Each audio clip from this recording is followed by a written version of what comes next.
আসসালামু আলাইকুম। আমি মোহাম্মদ রেজাল হলাদার আপনাদের সাথে আছি। প্রথমে আসি দেশের খবর।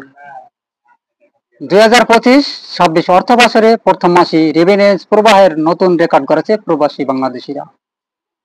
জুলাই মাসে দেশে এসেছে প্রায় 30,230 কোটি টাকা, যা গত বছরের একই সময়ের তুলনায় 29.48% বেশি।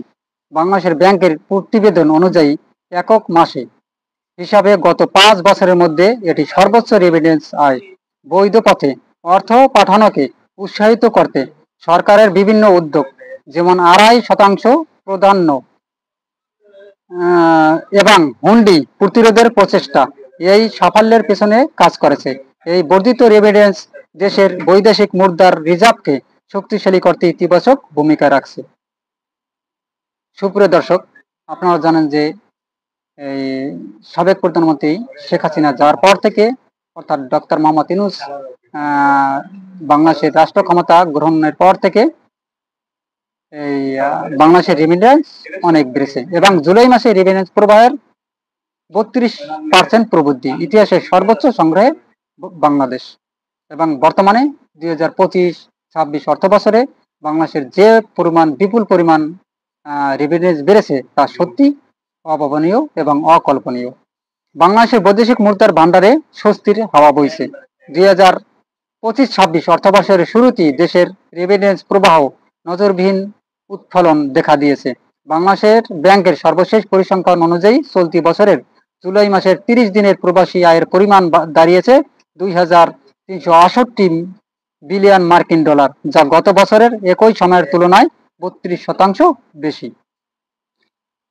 2023 সালে এবং 24 সালের মাসে সেখানে রেভিনিউ প্রবাহ ছিল 1,794 মিলিয়ন ডলার, সেখানে 2024 ও 25 জুলাই মাসে তা বেড়ে দাঁড়াইছে 2,368 বিলিয়নে পৌঁছেছে এবং 2025-26 তা গিয়ে দাঁড়িয়েছে প্রায় 3,360 মিলিয়নে পৌঁছেছে। অর্থবিদরা বলেছেন, ডলারের বিপরীতে টাকার বিনিময় হার এবং সরকারের নেওয়া নতুন প্রধান প্যাকেজ এই প্রবৃদ্ধির অন্যতম কারণ। ইতিহাসে সর্বোচ্চ রেভিনিউ সংগ্রহ বাংলাদেশের ব্যাংকের তথ্য বলেছে, 2024-25 অর্থবর্ষের জুলাই থেকে জুন প্রবাসী বাংলাদেশিরা মোট 30.33 বিলিয়ন মার্কিন ডলার রেভিনিউ পাঠিয়েছে। এটি দেশের ইতিহাসে এক অর্থ বছরের প্রাপ্ত সর্বোচ্চ রেভিনিউ প্রবাহ। আগের অর্থ বছরে 2023-24 দেশে প্রাপ্ত মোট রেভিনিউ ছিল 23.91 বিলিয়ন ডলার। সেই হিসাবে একক বছরের ব্যবধানে রেভিনিউ প্রবাহে 26.80% বৃদ্ধি হয়েছে। এই প্রবৃদ্ধিকে দেশের অর্থনীতিকে বৈদেশিক মুদ্রার সংকট মোকাবেলায় অত্যন্ত ইতিবাচক বলে মনে করেছেন বিশেষজ্ঞরা। রেভিনিউ প্রবাহ বৃদ্ধির কারণসমূহ অর্থনীতিবিদ ও বাংলাদেশ ব্যাংকের কর্মকর্তারা বলেছেন, রেভিনিউ প্রবাহ বৃদ্ধির পেছনে একাধিক কারণ রয়েছে। বিলিয়ন হারের পরিবর্তন, ডলারের বিপরীতে টাকার বিনিময় হার সম্প্রতি সময়ের বৃদ্ধি পেয়েছে, ফলে প্রবাসীরা বৈধ চ্যানেলে অর্থ পাঠানোর ক্ষেত্রে আগ্রহী হয়েছেন। প্রতারণা প্যাকেজ, সরকারি ঘোষিত 2.5% নগদ প্রতারণার পাশাপাশি ব্যাংকগুলো অতিরিক্ত সুবিধা প্রদান করেছে, যা প্রবাসীদের আনুষ্ঠানিক চ্যানেলের ব্যবহার করতে উৎসাহী করেছে। বিশ্ব বাজারে শ্রম বাজারের সম্প্রসারণ, মধ্যপ্রাচ্য, ইউরোপ ও এশিয়ার বিভিন্ন দেশে শ্রম বাজারের সম্প্রসারণের ফলে প্রবাসীদের আয় অত্যন্ত বেড়েছে। হুন্ডি প্রতিরোধ কঠোর ব্যবস্থা, অবৈধ চ্যানেলে তথা হুন্ডির বিরুদ্ধে সরকারের কঠোর অবস্থান ও আইন শৃঙ্খলা বাহিনীর কার্যক্রমও এই প্রবৃদ্ধির অন্যতম কারণ বলে মনে করা হচ্ছে। অর্থনীতিতে রেভিনিউয়ের ভূমিকা, বাংলাদেশের অর্থনীতির রেভিনিউ প্রবাহ সব সময় একটি প্রধান ভিত্তি হিসাবে কাজ করে এসেছে। বিশেষ করে বাণিজ্য ঘাটতি কমানো, বৈদেশিক মুদ্রার রিজার্ভ বৃদ্ধি এবং মূল্যস্ফীতি নিয়ন্ত্রণে রেভিনিউ অত্যন্ত গুরুত্বপূর্ণ ভূমিকা রাখে। বাংলাদেশ ব্যাংকের সাবেক গভর্নর আতাউর রহমান বলেন, রেভিনিউ দেশের অর্থনীতির লেফট লাইট। বৈদেশিক মুদ্রার সংকটে রেভিনিউ প্রবাহ যেভাবে স্বস্তি দিচ্ছে তা দেশের অর্থনীতিকেও স্থিতিশীল করার অন্যতম চাবিকাঠি। শ্রম বাজারে সম্প্রসারণ, সরকারের উদ্যোগ, বাংলাদেশ সরকার ইতিমধ্যে বৈদেশিক শ্রম বাজার সম্প্রসারের বিশেষ উদ্যোগ গ্রহণ করেছে। মধ্যপ্রাচ্য, ইউরোপ এবং দক্ষিণ পূর্ব এশিয়ার দেশগুলোতে সঙ্গে দ্বিপাক্ষিক চুক্তি এবং কর্মসংস্থানের নতুন সুযোগ তৈরি করার বিদেশে কর্মসংস্থান বেড়েছে।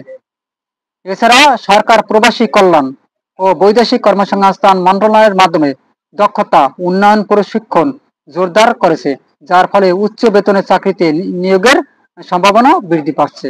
এটা ডক্টর মোহাম্মদ ইউনূস যেভাবে রাষ্ট্রের একটা অবকাঠামো তৈরি করে যাচ্ছেন, যদি এরকমের এই অবকাঠামোগুলো ধরে রাখতে পারে নির্বাচিত সরকার, তাহলে দেশ আরো অনেক উন্নতির পথে নিয়ে যাবে বলে আমি ধারণা করছি। সুপ্রিয় দর্শক, আপনারা কি মনে করেন অবশ্যই কমেন্টের মাধ্যমে জানাবেন এবং RS বাংলা নিউজ 24 কে সাবস্ক্রাইব করুন। বৈধ চ্যানেলের রেভিডেন্স প্রবাহের গুরুত্ব। বাংলাদেশের ব্যাংকের গভর্নর আব্দুল রউফ তালুকদার বলেন, প্রবাসীদের পাঠানো রেভিডেন্স বৈধ চ্যানেলে আনতে আমরা সব ধরনের সহায়তা এবং উদ্বোধনী কার্যক্রম চালিয়ে যাচ্ছি। প্রবাসী বাংলাদেশিদের ব্যাংকিং সেরা সমীকরণ ও হুন্ডি প্রতিরোধে আরো কঠোর ব্যবস্থা নেওয়া হয়েছে। তিনি আরো বলেন, আমরা প্রবাসী আয় বৈধ চ্যানেলে আসলে তাদের জন্য আরো বেশি প্রণোদনা দেওয়ার পরিকল্পনা করছি। অর্থনীতিতে আশার আলো।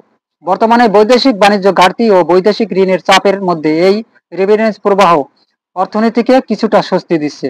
দেশের বৈদেশিক মুদ্রার রিজার্ভ বর্তমানে 24.6 বিলিয়ন ডলার অতিক্রম করেছে, যার মধ্যে বড় অংশ এসেছে প্রবাসী আয়ের মাধ্যমে। বিশেষজ্ঞরা বলেছেন, আন্তর্জাতিক মুদ্রা তহবিল IMF এর সঙ্গে ঋণ চুক্তি বাস্তবায়ন এবং অর্থনীতির পুনরুদ্ধারের রেভিডেন্স প্রবাহ গুরুত্বপূর্ণ ভূমিকা পালন করেছে। প্রবাসীদের অভিমত। বিশ্বের বিভিন্ন প্রান্তে থাকা প্রবাসী বাংলাদেশিরা বলেছে, তারা দেশের অর্থনীতিতে অবদান রাখতে গর্ববোধ করেন। সৌদি আরবের প্রবাসী শ্রমিক মোহাম্মদ আলী বলেন, আমরা চাই আমাদের কষ্টার্জিত টাকা বৈধ পথে দেশে পাঠাতে হবে এবং যাক, সরকার যদি সুবিধা দেয় তবে হুন্ডির মতো অবৈধ চ্যানেলের প্রয়োজন হবে না। চ্যালেঞ্জও রয়েছে। যদিও রেভিডেন্স প্রবাহের এই প্রবৃদ্ধি স্বস্তিদায়ক, তবে অর্থনীতিকরা সতর্ক করেছেন যে এটি ধরে রাখতে হলে দীর্ঘমেয়াদে আরো নীতি সহায়তা প্রয়োজন। হুন্ডি প্রতিরোধ, আরো কঠোর নজরদারি, ব্যাংকিং সেবায় সহজীকরণ এবং প্রবাসীদের দক্ষতা উন্নয়নের উপর জোর দিতে হবে। ভবিষ্যতে প্রত্যাশা। বাংলাদেশ ব্যাংক আশা করছে 2024, 25 ও 26 অর্থ বছরে রেভিডেন্স প্রবাহ 32 বিলিয়ন ডলার ছাড়িয়ে যাবে এবং তা দেশের অর্থনীতিকে আরো বেশি শক্তিশালী করতে সহায়ক হবে।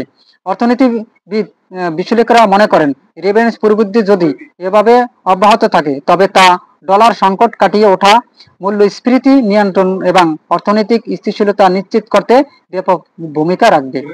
বাংলাদেশের অর্থনীতিতে প্রবাসী আয় সব সময় মূল্য চালিকা শক্তি হিসাবে বিবেচিত হয়ে এসেছে। চলতি অর্থবছরের শুরুতে রেভিডেন্স প্রবাহ এ ধরনের রেকর্ড প্রবৃদ্ধি দেশের অর্থনৈতিক ব্যবস্থাপনায় নতুন করে আশা জাগিয়েছে। তবে এই প্রবৃদ্ধি ধরে রাখতে হলে সরকারের নীতি সহায়তা, প্রবাসীদের প্রতি অধিক মনোযোগ এবং অবৈধ অর্থ পাচার রোধ কার্যকর পদক্ষেপ অব্যাহত রাখতে হবে। সুপ্রিয় দর্শক, আপনারা কি মনে করেন? যদি মনে করেন যে এই রেভিডেন্স আগের তুলনায় অনেক বেড়েছে এবং সরকারের যে পদক্ষেপগুলো সেগুলো খুব সঠিক মনে হয়েছে, অবশ্যই কমেন্টে জানাবেন। আমি মনে করি এ নিয়ে একটু বিস্তারিত আলোচনা করি। আসলে এই হুন্ডি বাংলাদেশের এই রেভিডেন্সের কিন্তু অনেকগুলো খেয়ে দিয়েছে। কি জন্য? হুন্ডিরা অনেক সুবিধা দিয়েছে এবং হুন্ডি থেকে কিন্তু অনেক টাকা মারে খেয়েছে। আপনারা জানেন যে হুন্ডিতে টাকা পাঠালে যদি কেউ জানতো যে হুন্ডির মাধ্যমে টাকা এসেছে, তার হুন্ডি থেকে টাকা সাধারণ জনগণ ধরে নিত বা তাদেরকে বেঁধে রাখতো বা তাদেরকে মারধর করতো এবং তাদের সম্পূর্ণ টাকা রেখে দিত। এখন কথা হলো, হুন্ডি নামের এমন অবৈধ জিনিস বাংলাদেশে থাকবে কেন? কঠোর নজরদারিতে রেখে এই হুন্ডি কারা চালায় তাদেরকে এই দেশে অবৈধ ঘোষণা করে তাদেরকে দেশ থেকে বহিষ্কার করা উচিত বলে আমি মনে করি।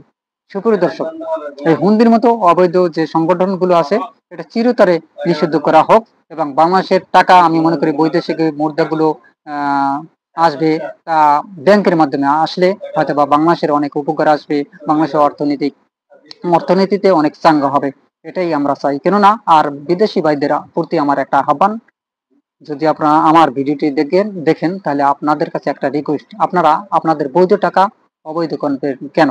অবশ্যই আপনারা বাংলাদেশ ব্যাংকের মাধ্যমে বা যে কোনো ব্যাংকের মাধ্যমে আপনারা টাকা পাঠান। আপনার টাকাটা আপনার যে কষ্টার্জিত যে টাকাগুলো ইনকাম করেছেন সেগুলো আপনার হালাল করে নেন।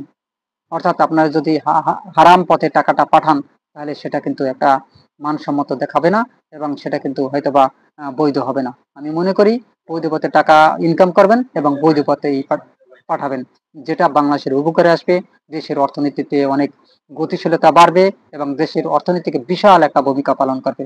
আপনারাই আমাদের দেশের কিন্তু ভবিষ্যৎ অর্থনৈতিক চাকা ঘুরিয়ে রাখার জন্য, এটা আমরা স্বীকার করি। সুপ্রিয় দর্শক, আপনারা কি মনে করেন অবশ্যই কমেন্টে জানান। আর যদি ভিডিওটি আমার ভালো লেগে থাকে অবশ্যই আমার চ্যানেলটি সাবস্ক্রাইব করুন এবং RS বাংলা নিউজ 24 কে শেয়ার করে সবার মাঝে ছড়িয়ে দিন। আজ সে পর্যন্তই। আসসালামু আলাইকুম ওয়া রাহমাতুল্লাহি ওয়া বারাকাতুহু।